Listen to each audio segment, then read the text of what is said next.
Pemerintah akhirnya merilis white paper dari CBDC yang dinamakan Project Garuda. Jadi topik hangat di tahun ini, Fox, dan bahkan menjadi salah satu topik di agenda G20. Faktanya sejak 2021 sudah ada lebih dari 81 negara yang dalam tahap planning dan piloting untuk CBDC. Dan Indonesia pastinya nggak mau ketinggalan dong. Walau memang market cenderung bearish, sebaliknya adopsi kripto itu makin menjadi-jadi, Fox. Begitupun juga dari segi ekonomi, kata siapa Indonesia bakal resesi. Faktanya, pertumbuhan perekonomian Indonesia mengalami pertumbuhan pada kuartal 3 sekitar 5,72%. Dan ya, yang namanya berita buruk nggak selamanya buruk ya, Fox. Pasti akan selalu ada berita baik. Nah, dengan pertumbuhan ekonomi tadi, Indonesia masuk ke dalam urutan ke-17 dari 20 negara yang mengalami pertumbuhan ekonomi di tahun 2022. Pertumbuhan ini pun semakin positif dengan dirilisnya white paper CBDC sebagai bentuk kesiapan pemerintah mengadopsi teknologi blockchain. Nah, buat lo semua yang mau ngedownload white paper dan ngecek white paper dari CBDC, akan gue kasih di description di bawah ya, Fox. Nah, buat yang belum tahu, apa sih CBDC itu? Jadi, CBDC adalah bentuk uang digital yang dikeluarkan oleh bank sentral yang dikontrol peredarannya dan digunakan sebagai alat pembayaran yang sah. Jadi bisa aja untuk kedepannya opsi pembayaran kita bisa menggunakan jenis uang kartal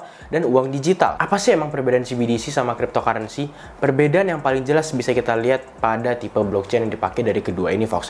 CBDC itu biasanya menggunakan private blockchain, sedangkan cryptocurrency itu menggunakan public blockchain. Nah, walaupun CBDC difasilitasi sama blockchain, nggak bisa tuh lo bilang kalau CBDC ini tuh transparan. Bukan mentang-mentang karena dia blockchain, langsung jadi dicap transparan, nggak bisa cuy. No, it's wrong. Itu adalah private blockchain, di mana private blockchain adalah tipe jaringan blockchain yang terbatas yang dibuat oleh suatu pihak. Nah, jenis jaringan ini terbatas, Fox. Nggak kayak blockchain publik yang kita bisa lihat blockchain secara transparan. Untuk melihat isi blockchain ini ya cuma untuk orang-orang yang memiliki akses doang kepada blockchain ini. Jadi bukan berarti mentang-mentang CBDC ini menganut teknologi blockchain, bukan berarti dia transparan. Nah, selain itu yang namanya inovasi, pasti juga memiliki pro dan kontra. Dan khusus di video ini gue bakal bahas 4 sisi buruk dari CBDC. Ingat, video ini bukan ngebuat kalian skeptis akan hadirnya CBDC atau ngejelek-jelekin CBDC.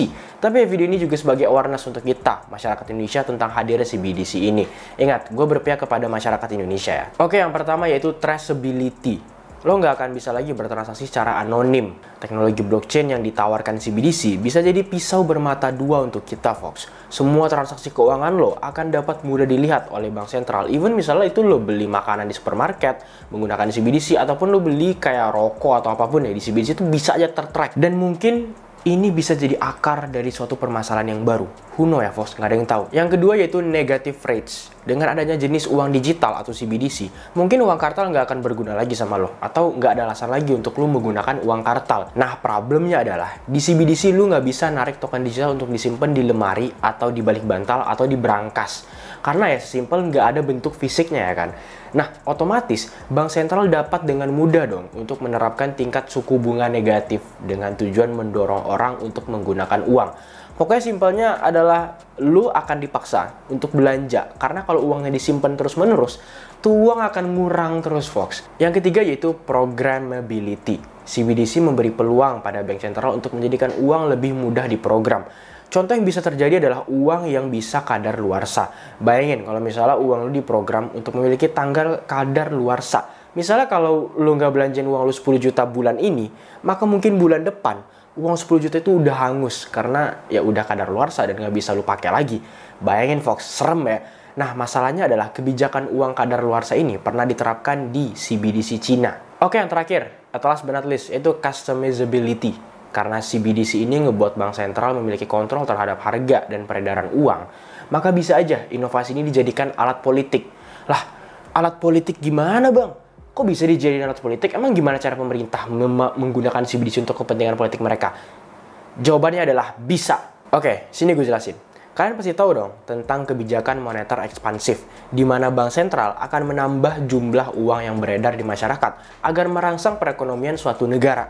Dengan adanya CBDC ini, maka kebijakan moneter sangat mudah untuk dicapai, dengan salah satunya adalah memberikan stimulus kepada masyarakat berpenghasilan rendah yang memiliki tingkat konsumsi yang tinggi.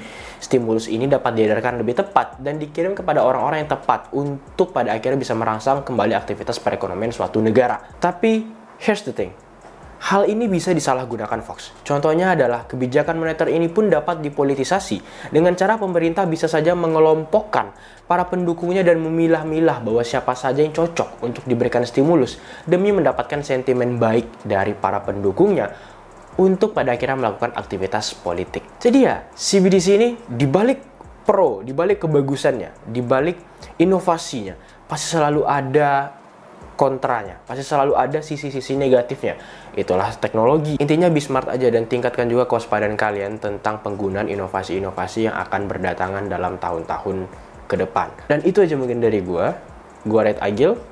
See you in the next video. Bye bye.